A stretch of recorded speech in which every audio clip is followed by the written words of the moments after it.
இந்த வீடியோ எடுத்து ஒரு 4 நாள் ஆச்சு. நம்ம சண்டே வாங்கிட்டு வந்த அந்த பூச்செடிங்கலாம் வந்துட்டு அப்படியே தொட்டியில வைக்காம இருக்கு. அப்புறம் வீட்ல இருக்கிற அந்த நாசமா போன 4 செடியோட தொட்டியும் சும்மாவே இருக்கு. இது பத்தாதுன்னு புதுசா வாங்கிட்டு வந்த செடிய வெளியில வச்சுட்டு வீட்டுக்குள்ள போயிட்டு வெளியில வர்றதுக்குள்ள பார்த்தா, ரோட்ல ஆடு கிராஸ் பண்ணி போயிருந்திருக்கு. அதில மேல இந்த செடிய வந்துட்டு ஆடு கடிச்சிருச்சு. சரி, இருக்கிற தொட்டியில வந்துட்டு அந்த மேல ஒரு செடி இருக்கிறதெல்லாம் காஞ்சு போயிருந்தது. அதை ஃபர்ஸ்ட்டு தண்ணிய ஊத்தி நல்லா ஊற விட்டுட்டேன்.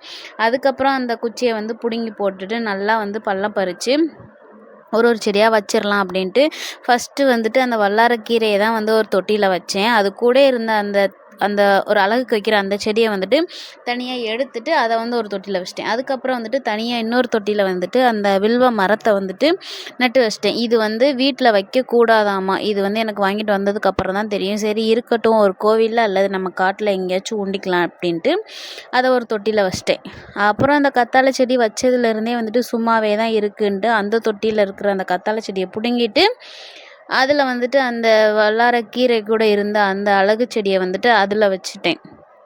அப்புறம் அந்த பழத்தோட செடிய இன்னொரு தொட்டியில வச்சுட்டேன். எல்லாத்தையும் வச்சு அங்கங்கே தூக்கி வச்சுட்டு தண்ணியெல்லாம் ஊற்றி விட்டுட்டு அந்த போர்ட்டிக்கோவே அப்படியே க்ளீன் பண்ணி விட்டுட்டு பார்த்தா மறுபடியும் அந்த எல்லா தொட்டியும் அப்படியே அழகாயிருச்சு. ஆனால் ஒரு 2 மாதம் கழிச்சு, ஒரு 2 மாதம் தொட்டிலே வச்சு இதை மெயின்டைன் பண்ணிட்டு திரும்ப மழை சீசன் வந்த உடனே அந்த ரெண்டு செடியும் ஸ்ட்ரெயிட்டாக மரத்தில் நட போகிறேன். இங்கே இருக்கிற சொந்த நிலத்துல அதை போய் நட்டு வைக்கணும். அந்த பழச்செடி அங்கே வச்சுட்டு அந்த வில்வ மரத்தை வேறு ஏதாச்சும் கோவிலில் நட்டு வைக்கணும். அப்புறம் அந்த அடுப்பு ஒன்று ரொம்ப நாளைக்கு முன்னாடி பெயிண்ட் பண்ணேன். அப்புறம் அதுக்கு வைக்கிறதுக்கு ஒரு ஸ்டாண்ட் இன்னைக்கு கடையில் இருந்தது. அதை தூக்கிட்டு அதை பெயிண்ட் பண்ணலான்ட்டு எடுத்து வச்சாச்சு எல்லாத்தையும். ஆனால் அடுப்பை பெயிண்ட் பண்ணும்போது பெரிய தப்பு பண்ணிட்டேன். அதை உள்ளே அடிக்கிறதுக்குள்ளே மேலே ஸ்ட்ரெயிட்டாக வச்சு அடித்தனால அடியில் ஃபஸ்ட்டு ஸ்டாண்டை நல்லா ஃபஸ்ட்டு க்ளீன் பண்ணிவிட்டு அதுக்கு மேலே தான் தூசியெல்லாம் தட்டி எடுத்துட்டு ஸ்டாண்டை தலைகீழ போட்டு ஃபஸ்ட்டு உள் பக்கம் நல்லா அந்த பெயிண்டை அடித்து விட்டுட்டேன்.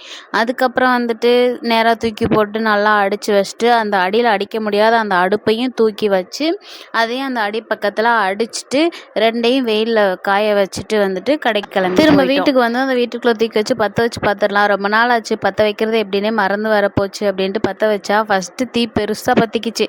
2 பேரும் அதை பார்த்துட்டு சாமி கும்பிட ஆரம்பிச்சிட்டாங்க. ஹர்ஷு தான் ஃபஸ்ட்டு பார்த்து சாமின்னாரு. அதுக்கப்புறம் அது நல்லா அடுப்பு சூப்பராக எரிய ஆரம்பிச்சு.